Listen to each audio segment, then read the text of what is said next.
kita sekarang akan mendengarkan presentasi dari Pak Raden Pardede. Ini temanya memang menarik sekali. New Era, New Opportunities. Tadi kita sudah dengar juga lagunya I'm Sailing ya. Jadi kita sekarang akan mengarungi bahtera kita ini akan mengarungi samudera. Nih samuderanya seperti apa? Apakah samuderanya lautnya tenang, agak riak-riak atau memang bergejolak di tahun 2025. Apalagi kita tahu kita ini akan menghadapi era baru ya, pemerintahan baru. Nah ini yang kita akan dengar dalam waktu sekitar 40-45 menit. Pak Raden Pardede akan memaparkan kira-kira seperti apa. Tadi sudah disampaikan oleh Pak Haryanto kondisi global. Kondisi globalnya masih penuh tantangan. Kita lihat tadi ada bicara tentang Trump versus Harris. Kira-kira dampaknya kalau Trump menang ke Indonesia seperti apa? Kalau Harris yang menang dampaknya ke emerging market termasuk ke Indonesia seperti apa? Suku bunga tadi disampaikan juga oleh Pak Haryanto, dampaknya kira-kira kalau suku bunga turun secara drastis atau dampaknya kalau turunnya gradual itu seperti apa ke ekonomi kita. Tapi fokusnya memang tadi seperti kalau Pak Haryanto lebih ke arah global, ini lebih ke arah domestik ya, kebijakan-kebijakan pemerintah, bagaimana caranya bisa tumbuh 6-8%. Nah ini yang kita ingin gali lebih dalam, tapi tentu dengan subject to kondisi global. Baik, terima kasih Bapak Ibu sekalian, mungkin sudah tidak sabar lagi untuk mendengar, kita dengarkan saja bagaimana paparan dari Pak Raden Pardede. Silakan Pak Raden. Terima kasih Pak David. Ibu dan Bapak sekalian yang saya hormati, saya diminta untuk memberikan gambaran ke depan berkaitan dengan new era yang kita tahu pada tahun ini adalah transisi dari pemerintahan Pak Jokowi kepada Pak Prabowo. Nah, Ibu dan Bapak sekalian yang saya hormati, tentu Bapak dan Ibu tadi sudah melihat ilustrasi yang kami gambarkan dari kapal yang sedang berlayar. Kira-kira demikian juga sebetulnya dengan Indonesia. Saya gambarkan dengan gambar ini, di mana kita berlayar akan melalui satu samudra yang luas.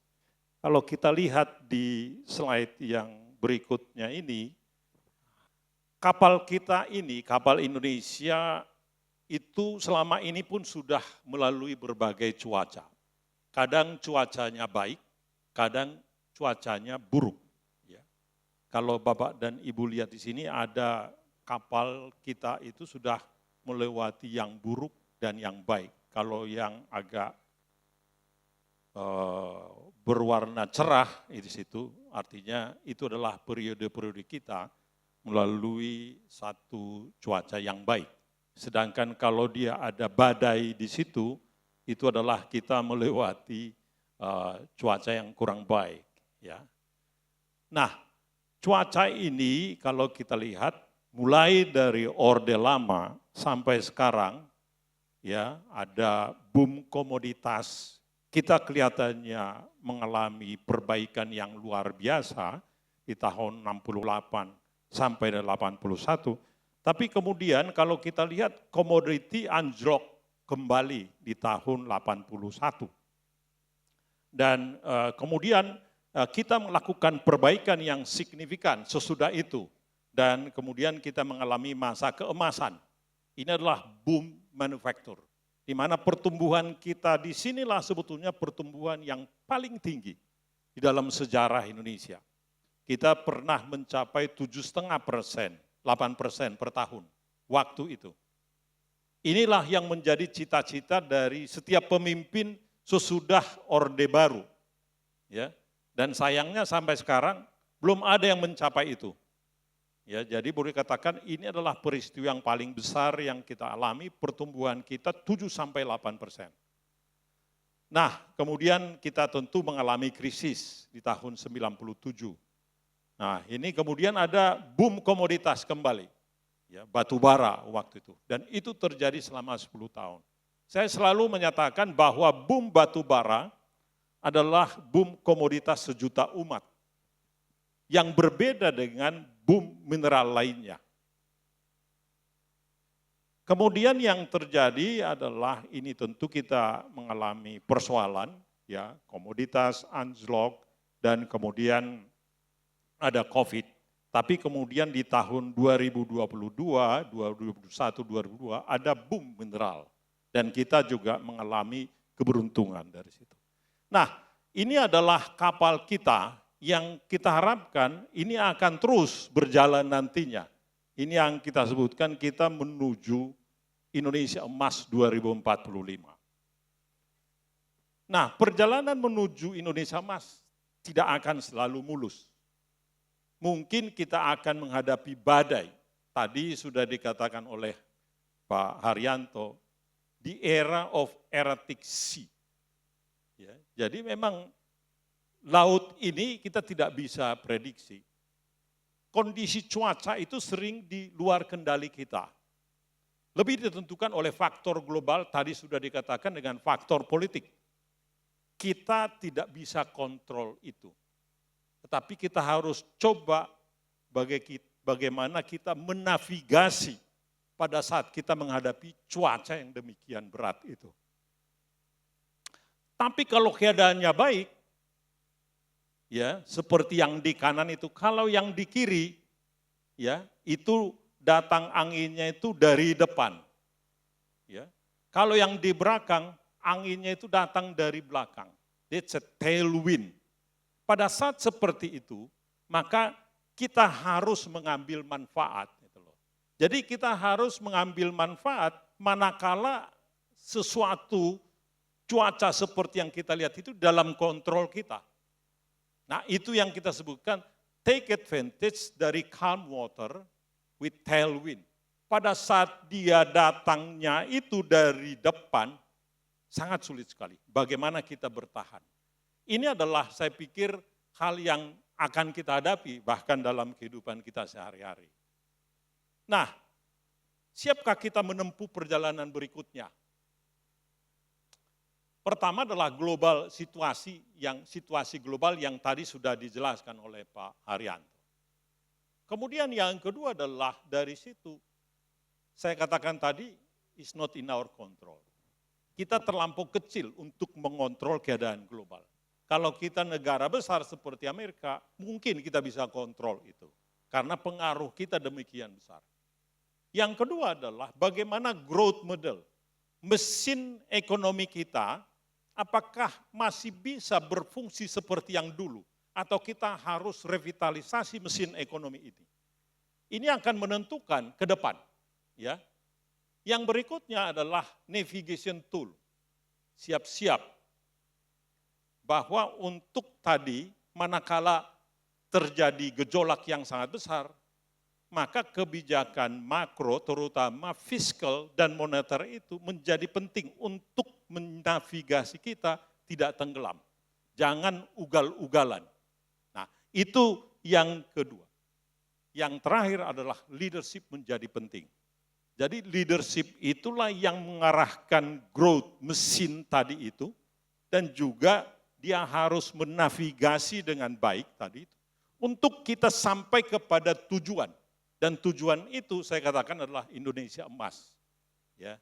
Sayangnya saya bukan calon presiden, mestinya dijelaskan begini, bagaimana kita menuju Indonesia Emas 2045. Ya, ini ilustrasi yang saya pikir sangat relevan buat kita. Slide berikutnya adalah bahwa institusi yang kuat adalah merupakan prasyarat kemajuan negara. Nanti kita lihat. Pertama adalah political stability. Ya. Kesepakatan untuk maju bersama. Jadi meskipun berbeda-beda para partai ini, tapi begitu dia menang, mestinya mereka punya kesepakatan untuk maju bersama. Nanti bertarung lagi 5 tahun berikutnya. Ya. Yang kedua adalah social cohesiveness, masyarakat yang harmonis. Dalam arti kalau kita lihat kalau misalkan ada nakoda di kapal itu, ada awak kapalnya kompak, tetapi kalau penumpang kapalnya semua huru-hara, sulit juga kapal itu bergerak. Jangan-jangan seluruh penumpang itu pergi ke kiri atau pergi ke belakang, ujungnya kapal itu menjadi tidak seimbang. Dan bukan tidak mungkin itu menjadi tenggelam. That's a social cohesiveness. Ya. Kemudian effective institution. Ini harapan kita adalah kompak birokrasi itu dari pusat sampai ke daerah. Dan ada kepastian hukum. Dan kemudian kalau itu bisa kita jaga semua yang 3 di atas tadi itu, maka kita bisa punya long term planning. Tidak ada yang instan, Ibu dan Bapak sekalian. Kita harus punya long term planning.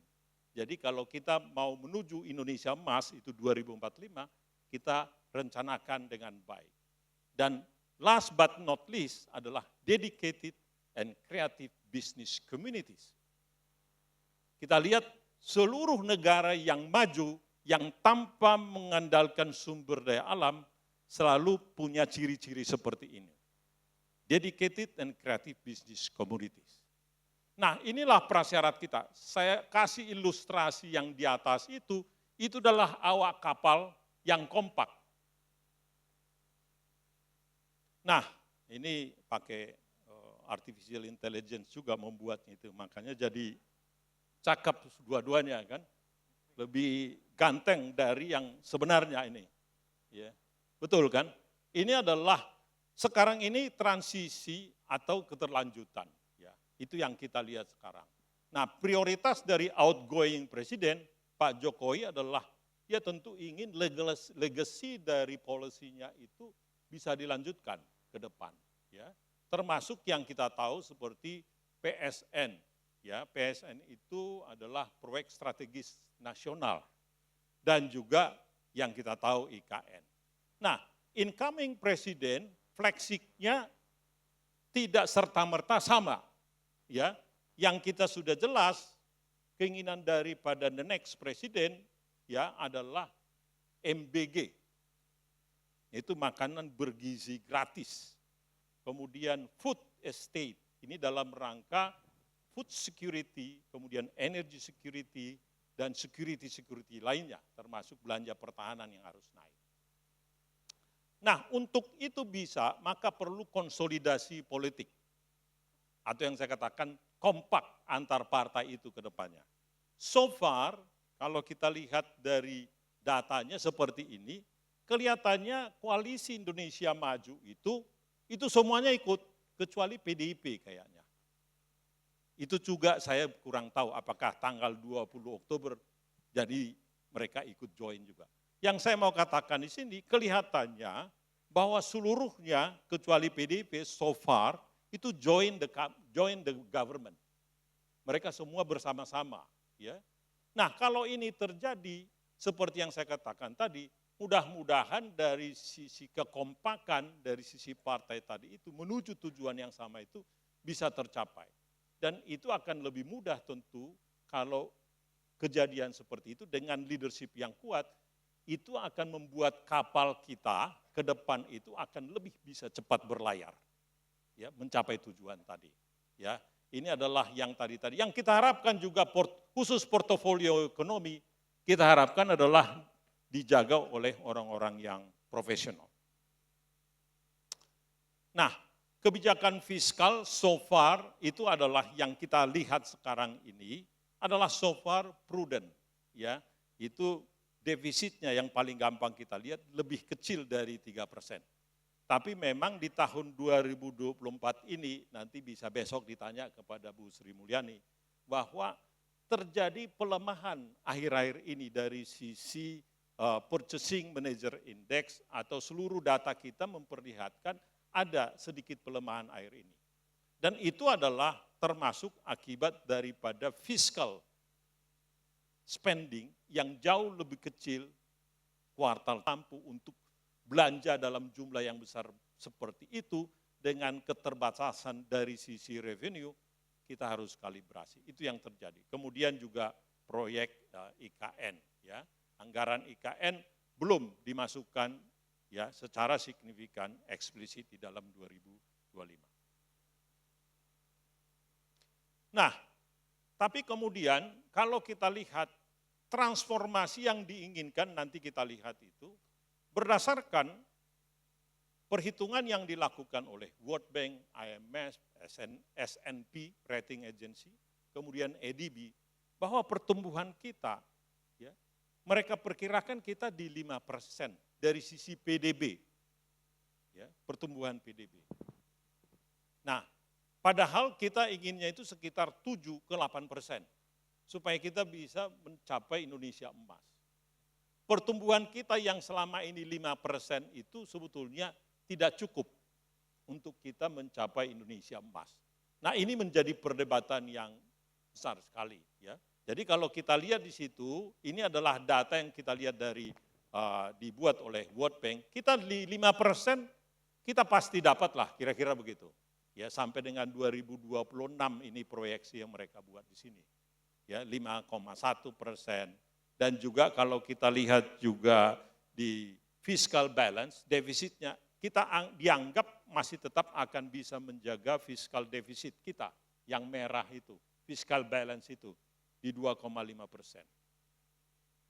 Hutang kita adalah di 38%. Ada perdebatan yang menyatakan, oh hutang kita masih kecil dibandingkan dengan PDB.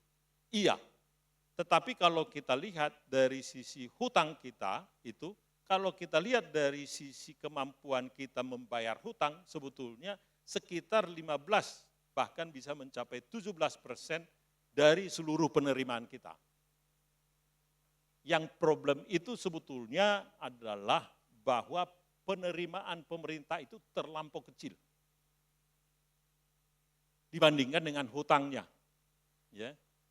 Hutang terhadap PDB-nya itu sebetulnya relatif kecil. Nah, ini yang menjadi persoalan, Ibu dan Bapak sekalian.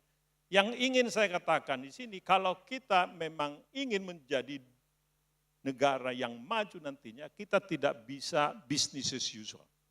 Harus benar-benar terjadi reform yang sangat signifikan. Nah, kesempatan bertransformasi itu ada. Saya mengikuti hampir setiap presiden sejak Orde Baru hingga sekarang itu, semuanya memang ingin bahwa kita menjadi negara sejahtera. Dan tidak ada yang salah dengan itu. Dan sejak Pak SBY, ya, mereka menargetkan juga 8%. Pak Jokowi ya juga 8%. Nah, Pak Prabowo juga 8%. Apakah bisa? Ya.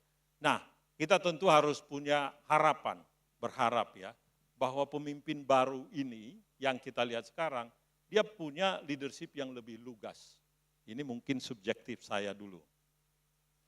Kemudian yang kedua, bahwa legacy yang ingin ditinggalkan adalah negara yang kuat dan mandiri, ya, terutama di dalam pengadaan makanan, energi, dan yang lain-lain. Seperti food and state, perbaikan infrastruktur pertanian, dan yang lain-lain. Ini menjadi penting. Kemudian realokasi anggaran untuk meningkatkan kapasitas pendidikan, termasuk yang kami sebutkan tadi MBG itu. Karena persoalan di Indonesia sebetulnya anggaran pendidikan kita itu 20% dari APBN. Sangat besar sekali, sekitar 650 sampai 700 triliun. Persoalannya adalah kalau daya serap dari muridnya tidak ada, akibat dari mereka itu kekurangan gizi, itu yang menjadi persoalan kita. Jadi program MBG, makanan bergizi gratis ini, yang akan diberikan kepada ibu hamil, balita sampai dengan SMP, itu sebetulnya sangat baik sekali. Kalau itu berhasil, maka harapan kita next 10 years, 15 years, 20 years, kita akan punya mahasiswa-mahasiswa atau student atau pekerja kita yang jauh punya kapasitas dalam kognitif yang jauh lebih baik. Atau yang paling gampang kita lihat, PISA skornya ini dia akan jauh lebih tinggi dari yang kita punya sekarang. Jadi ini penting. Kemudian beliau juga menjanjikan pencegahan korupsi, kenaikan gaji ASN, dan penegakan hukum. So far, so good di sini semuanya. Nah ini Bapak-Bapak dan Ibu hanya sepintas saja ini karena ini adalah yang sudah sering mungkin dilihat bahwa mereka punya, ini pemerintahan yang akan datang ini, presiden yang akan datang, punya 8 misi Asta Cita, ada 17 program dan juga 8 program hasil terbaik. Dengan target, dengan ini, dengan kepemimpinan yang saya katakan tadi, dengan kekompakan dari sisi politik, maka mereka mengharapkan bisa mendapatkan pertumbuhan 7-8%, plus menengah yang sekarang hanya sekitar 20%, diharapkan menjadi 70-80%, dan kemiskinan menuju 0%. Inilah cita-cita yang luar biasa. Ya. Ini adalah Asta Cita, saya tidak akan membahas ini satu persatu, saya hanya sekedar menunjukkan inilah sebetulnya Asta Cita yang menjadi cita-cita mereka dan kira-kira program kerja mereka itu akan sesuai dengan ini. Ya, memperkokoh ideologi Pancasila, melanjutkan pengembangan infrastruktur, mengembangkan industri sumber daya alam termasuk hilirisasi disebutkan di situ, dan juga membangun pertumbuhan ekonomi dan pemberantasan kemiskinan dan yang lain-lain. Di samping ini ada 17 prioritas. Ini sudah Bapak-bapak dan Ibu bisa baca sendiri satu persatu di situ. Ini adalah tadi yang saya katakan yang dianggap menjadi strategi industri dan mesin perekonomian itu adalah digerakkan dengan program-program ini. Ya, dan kemudian ada 8 program hasil terbaik cepat. Ini yang ingin dihasilkan dalam 1-2 tahun. Ya, jadi memberi makan siang susu gratis, itu disebutkan ya. Kemudian menyelenggarakan pemeriksaan kesehatan gratis, ya, mencetak produktivitas lahan pertanian, kemudian membangun sekolah-sekolah unggul di seluruh kabupaten rencananya. Jadi kalau ada 500 lebih kabupaten kita, akan ada sekolah-sekolah unggul di 500 kabupaten, 540-an itu. Dan yang lain-lain, ya. Ini Bapak dan Ibu bisa lihat di sini. Nah, dari mana datangnya pertumbuhan kita? Ya, so far sebetulnya pertumbuhan kita lebih karena kita bekerja keras sebagian, tidak semuanya. Itu dari kapital, ya, dari fisik, investasi fisik, dan juga jumlah tenaga kerja. Dianggap kalau makin banyak yang bekerja, maka pertumbuhan akan makin tinggi. Iya, tetapi kita belum ke arah yang di tengah, work smart, belum. Jadi kita masih bertumbuh, ya, akan tetapi di situ itu masih relatif dengan kualitas tenaga kerja yang limited. Kemudian kita lihat dari sisi kontribusi adaptasi teknologi dan kontribusi inovasi teknologi masih sangat limited. Atau kita buat bahasa yang sering mungkin Ibu dan Bapak pernah dengar dengan ICOR. Penggunaan kapital kita itu masih belum efisien dan efektif. Masih banyak yang salah alokasi. Dan tentu bagian yang ketiga adalah hoki. Ya, kita sering hoki, terutama akibat daripada komoditas. Ya, cuman hoki itu, komoditas itu menurut saya kita nggak bisa tergantung itu. Itu hanya karena kalau sumber daya alam adalah hanya pemberian Tuhan semata, bukan karena usaha kita itu, Ibu dan Bapak sekalian. Jadi sebetulnya yang kita usahakan adalah work hard dan work smart. Dua-duanya ini. Itulah sebetulnya seharusnya menjadi sumber pertumbuhan kita. Saya katakan ini tadi saya sudah sebutkan sejarahnya, ya, fokus kepada yang merah dulu. Kalau dulu kita mencapai 7-8%, maka yang merah itu, lihat Ibu dan Bapak sekalian, yang merah itu total factor productivity. Atau nanti kita lihat terjemahannya, penggunaan kapital itu jauh lebih efisien. Dan mohon maaf, ternyata itu terjadi di tahun-tahun yang saya sebutkan tadi, pada zaman Orde Baru. Penggunaan efisien, penggunaan kapital jauh lebih efisien. Itu yang disebutkan dengan ICOR kita, itu sekitar 4. Artinya untuk menghasilkan satu output itu dibutuhkan 4 kapital. Sedangkan sekarang untuk menghasilkan satu output dibutuhkan 6 unit kapital. Jadi menjadi kurang efisien di situ. Dan itu terlihat dari angka ini sebetulnya. Jadi ini adalah masalahnya, kapitalnya yang kuning itu sama saja, tidak jauh berbeda. Ya, labor juga labor quality bahkan terjadi perbaikan akhir-akhir ini sedikit. Tetapi penggunaan kapital atau total factor productivity masih, kalau kita lihat yang belakangan itu, dia di negative territory. Yang merah itu Bapak dan Ibu sekalian. Itu adalah pekerjaan dari pemerintah yang akan datang. Nah, ini yang saya katakan tadi, dulu kita ICOR kita sekitar 4, sekarang sekitar 6. Biasanya kita sekitar 6. Ini kalau bisa kita lakukan, jadi yang saya katakan ICOR itu adalah, yaitu seberapa banyak kapital yang kita pakai untuk menghasilkan satu input. Jadi kalau satu unit output ya, maka kalau ICOR-nya di situ 5,98 dibutuhkan 6 kapital. Pada saat 2010 dan juga yang saya katakan tadi di tahun 1980-an sampai dengan 90, ICOR itu sekitar 4.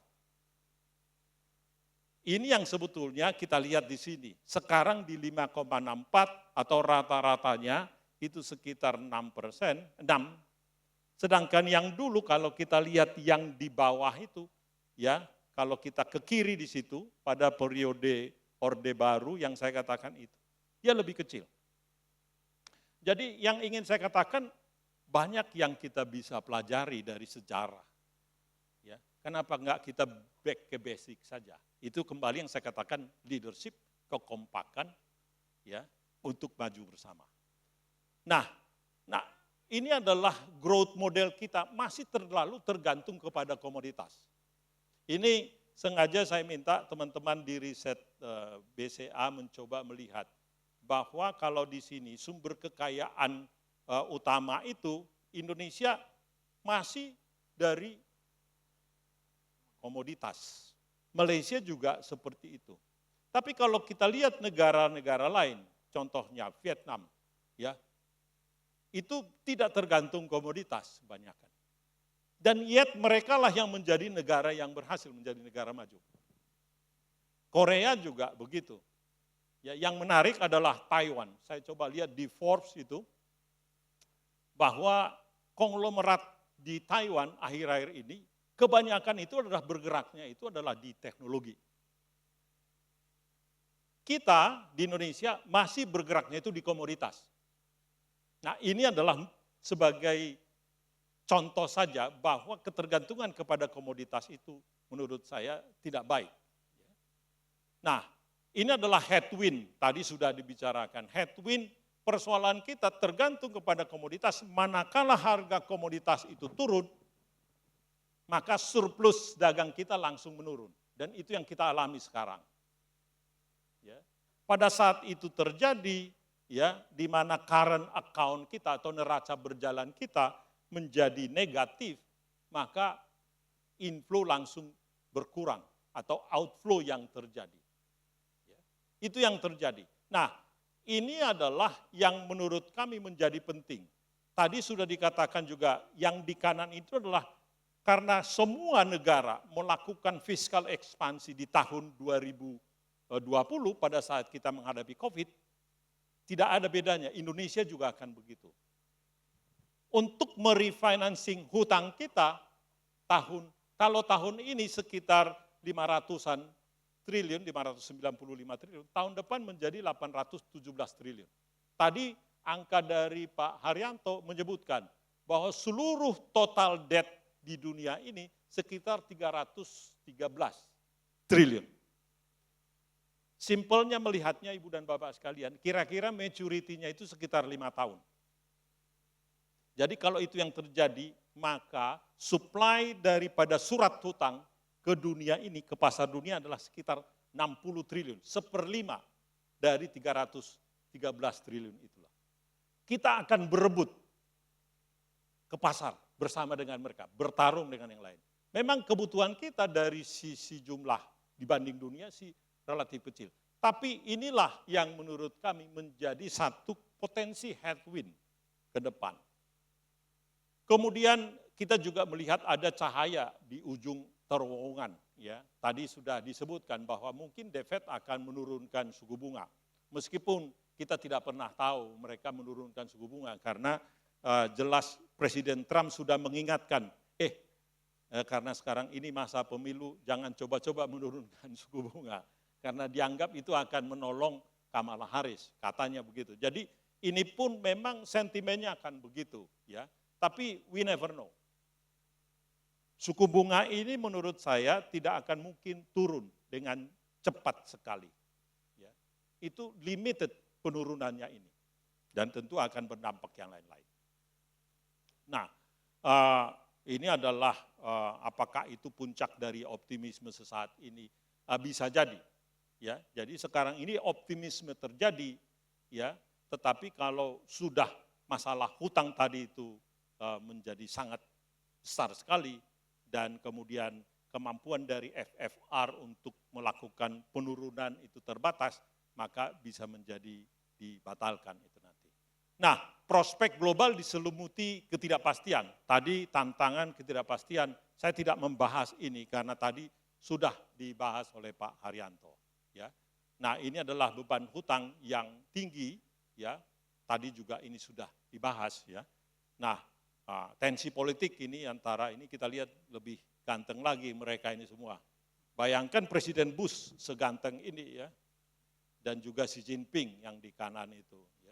Tapi yang saya mau katakan sini, ini di luar kontrol kita dan ini tidak akan selesai dalam waktu singkat.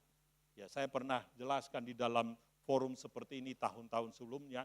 Ini adalah sebetulnya persoalan gengsi antara negara yang sudah in power dengan negara yang menjadi a new big power.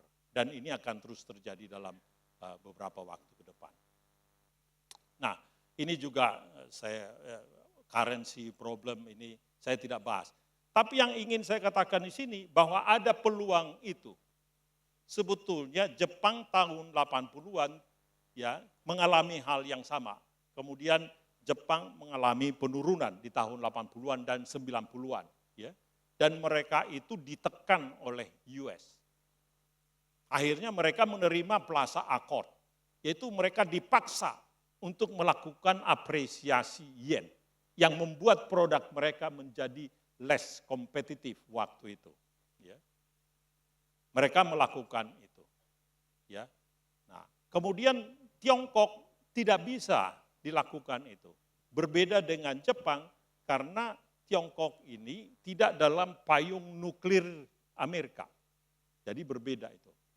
Nah, tapi keunggulan manufaktur yang dipunyai oleh Tiongkok itu, itulah yang memicu persoalan sebetulnya. Karena Tiongkok adalah the biggest manufacturer di dunia ini sekarang. Hampir seluruh produk manufaktur dia kuasai. Ya. Dan kita juga bisa menjadi persoalan di situ. Nah, sebetulnya dengan persaingan ini kita bisa memanfaatkan yang sering kita sebutkan China plus one. Jadi negara-negara yang sudah memanfaatkan China plus one, di mana Amerika tidak mau mendapatkan barang langsung dari China. Tapi kalau dari Vietnam atau dari Meksiko, nggak apa-apa. Itu bisa terjadi kalau terjadi relokasi yang sangat besar dari manufacturer di China ke Vietnam, dan itu sudah terjadi, dan juga ke Meksiko. Ini menjadi sebetulnya keunggulan buat kita manakala kita bisa menarik para manufacturer dari China, dari Tiongkok tadi ke Indonesia. Ini masih terbuka. Ini yang kita anggap menjadi peluang. Ya.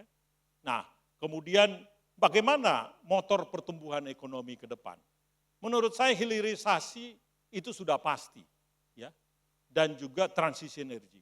Meskipun seperti yang saya katakan tadi, saya sering menyatakan ini di depan bahwa tidak cukup dengan hilirisasi.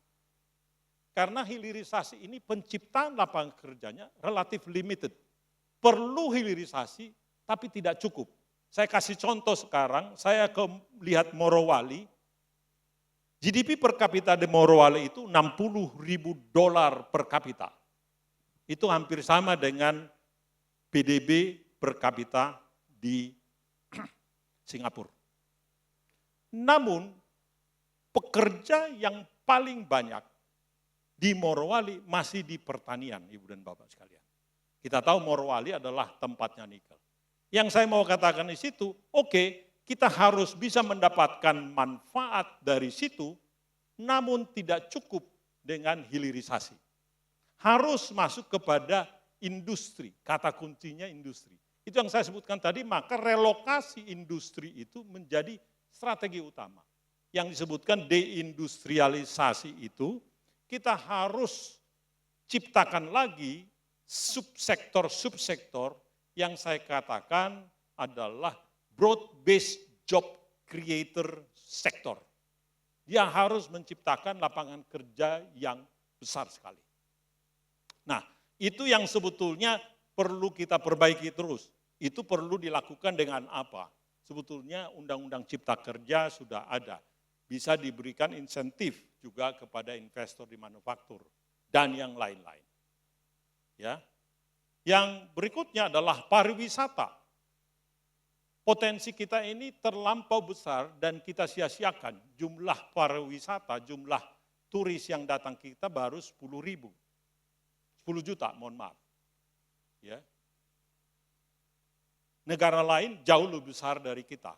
Ini adalah menurut saya tambahan baru yang kita bisa genjot. Ya. Kemudian health worker dan health tourism. Ini juga sebetulnya punya ruang yang besar. Jadi yang saya katakan tadi, di samping hilirisasi, kita harus masuk kepada manufaktur dalam jumlah yang besar, kemudian pariwisata, kemudian health, dan pendidikan, baik itu tourism, itu juga menjadi sumber pertumbuhan baru di kita. Nah, mengenai pasar modal, saya tidak bahas ini karena Ibu dan Bapak nanti akan mendapatkan sore hari, ya. Tapi yang ingin saya katakan bahwa perbaikan persepsi menjadi kunci. Saya mengikuti perkembangan pasar modal akhir-akhir ini, mungkin nanti akan dibahas lebih lanjut ini, bahwa persepsi terhadap pasar modal kita ini masih harus diperbaiki. Ya. Nah, jadi apa yang kita punya yang membawa kita ke depan? Saya bukan mengajak bapak-bapak ibu untuk main kartu, ya. Mungkin juga bukan judi online ini. Tetapi yang kunci kalau kita lihat di situ, bukan sumber daya alam. Sumber daya alam saya kasih di paling akhir. Ya. Pasar kita cukup besar, itu penting, Ibu dan Bapak sekalian. Kuantitas dari kualitas SDM menjadi lebih penting lagi. Penguasaan teknologi is king.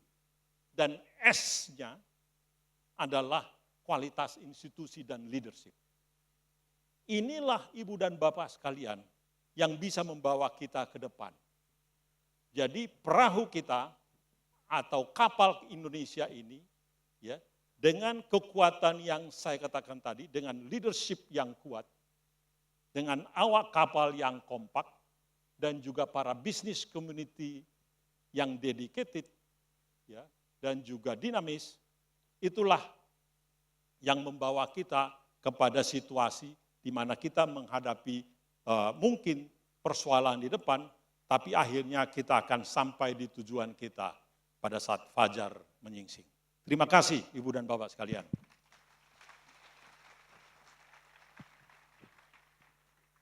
Baik, terima kasih Pak Raden, sangat mencerahkan, memberikan kita banyak insight terkait dengan bagaimana sebenarnya kondisi ekonomi global dan domestik. Jadi memang tadi kesimpulannya ada 3 ya, work hard, work smart, dan luck. Tapi sayangnya tadi kalau dari grafiknya Bapak Ibu sekalian, kita masih banyak faktor luck-nya. Jadi memang pernah kami plot itu dari tahun 70 sampai sekarang, itu 37% memang lebih ditentukan faktor luck. Ya. Sedangkan hanya 26% ini yang faktor-faktor lainnya. Jadi 37% cukup besar. Jadi dari tahun 70. Jadi harga komoditas tadi masih sangat menjadi faktor utama buat ekonomi kita. Lalu juga yang bisa kita simpulkan masalah total factor productivity Bapak Ibu sekalian. Jadi saya teringat waktu itu ada begawan kita, begawan ekonomi kita mengatakan I-core kita itu masih relatif tinggi, padahal 4 waktu itu ya. Zaman Orde Baru tadi Pak Raden Pardede menggambarkan 4. Tapi negara-negara tetangga kita 3. Jadi ada selisih. Nah, waktu itu muncul setelah ada Kongres IC di Surabaya waktu itu, tahun 94 kalau nggak salah. Nah, itu muncul berita ada kebocoran. Tapi sebenarnya yang dibicarakan oleh beliau adalah masalah, waktu itu Pak Sumitro ya, membicarakan soal I-Core ini, bagaimana kita mendorong supaya ekonomi kita lebih efisien.